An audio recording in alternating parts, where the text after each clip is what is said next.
सुप्रभात मंडळी. मी निलिमा पटवर्धन आणि एक छानशी गोष्ट वाचण्यात आली.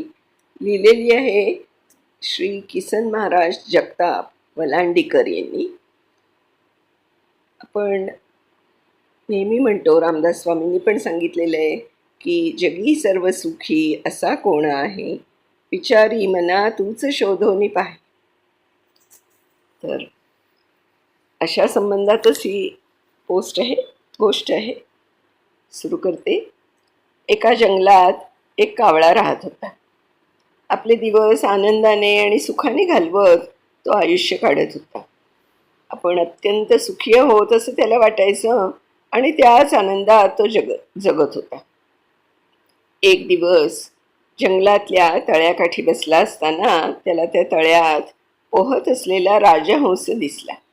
तो पांढरा शुभ्र आणि डौलदार पक्षी पाहून कावळा थोडासा हिरमुसला आणि विचार करू लागला, मी असा काळा कुळकुळीत एकदम, आणि हा पक्षी पहा एकदम पांढरा शुभ्र. खरंच हा जगातला सर्वात सुखी पक्षी असावा. मी उगाचच मला सुखी समजत होतो. असा विचार करत तो त्या राजहंसाकडे गेला आणि त्याला आपल्या या भावना बोलून दाखवल्या. तो राजहंसही म्हणाला, खरं आहे मित्रा तुझं. मीही समजत होतो असं की मी सगळ्यात सुंदर आहे, पांढरा स्वच्छ आहे. पण एके दिवशी मी एका पोपटाला पाहिलं. मला एक रंग आहे पण त्याला 2 रंग होते. खरंच तो माझ्यापेक्षा सुखी असणार रे. मग हा कावळा पोपटाच्या शोधात निघाला. एका पोपटाला गाठून त्याने सगळी कथा ऐकवली. तो पोपट हसत म्हणाला, माझाही समज असाच होता. मी स्वतःला खरंच सुखी समजत होतो. पण एक दिवशी मी एका मोराला पाहिलं आणि मला जाणवलं की तोच सगळ्यात सुखी पक्षी आहे अख्ख्या पृथ्वीवर. कारण कितीतरी रंग आहेत त्याच्या अंगावरती, अगदी अगणित. ते ऐकून कावळा अजूनच संभ्रमित झाला आणि मोराच्या शोधात निघाला.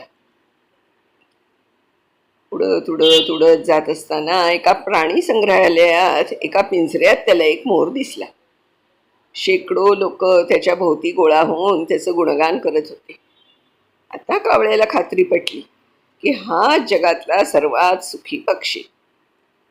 काही वेळाने सगळे लोक निघून गेल्यानंतर हा त्याच्या पिंजऱ्याजवळ गेला आणि आत्तापर्यंत झालेला सगळा घटनाक्रम त्याला ऐकवला आणि म्हणाला, मयूरराज, आपण खरंच खूप सुंदर आहात.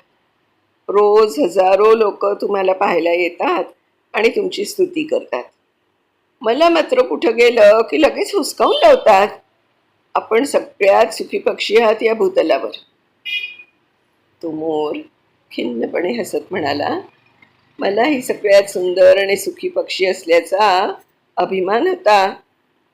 पण मित्रा, या माझ्या सौंदर्यामुळेच मी पिंजऱ्यात अडकलोय. आज सगळे प्राणी संग्रहालय फिरून बघ.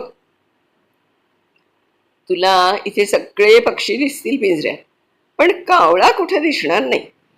आणि त्यामुळे मी असा निष्कर्ष काढतोय की कावळा हा सगळ्यात सुखी पक्षी आहे. कारण तो त्याच्या मर्जीनं कुठेही उडू शकतो, जाऊ शकतो. आमच्यापैकी कोणीच तसं करू शकत नाही. आम्ही आपले पिंजऱ्यात. तर तात्पर्य काय मित्रांनो, आपण नेहमी समजत असतो की आपले नातेवाईक, मित्र, सहकारी, आजूबाजूचे लोक हे जास्त सुखी आहेत आपल्यापेक्षा. पण प्रत्यक्षात काही वेगळंच असतं. आपण आपल्या परिस्थितीची तुलना कारण नसताना दुसऱ्याशी करतो आणि दुःखी होतो. आपल्याला दिलेले गुण, आपली सुख यांचा विसर पडून दुसऱ्याचे गुण, त्यांचे सुख आपल्याला नाहीत म्हणून दुःख करतो. त्यांच्या आयुष्यातही काही दुःख असतील असा विचारही आपल्या मनाला शिवत नाही आणि एकांगी विचारानं अजूनच आपण आपलं आयुष्य निरस करत जातो. आजकाल आपल्या स्वतःच्या दुःखापेक्षा दुसऱ्याच्या सुखानं माणसं जास्त दुःखी व्हायला लागली. भला उसकी कमीज मेरी कमीज से सफेद कैसी, या प्रश्नाचं उत्तर शोधतच आपली जिंदगी चालली आहे. प्रत्येकाला त्याच्या परीनं दुःख आहेत आणि सुखही आहे. त्यांच्या नशिबावर आपलं नशीब घासत बसून उपयोग नाही. आपलं सुख कशात आहे हे शोधा, ते वाढवा. आणि म्हणूनच समर्थ सांगून गेलेत, जगी सर्व सुखी असा कोण आहे, विचारी मनमना तूच शोधून पाहे. ती खरं आहे. आपण आपली स्वतःची कोणाशी तुलना करू नये. प्रत्येकाकडे सुख आणि दुःख असतात. इंग्लिशमध्ये म्हणतात पण की the greenery is more green on the other side.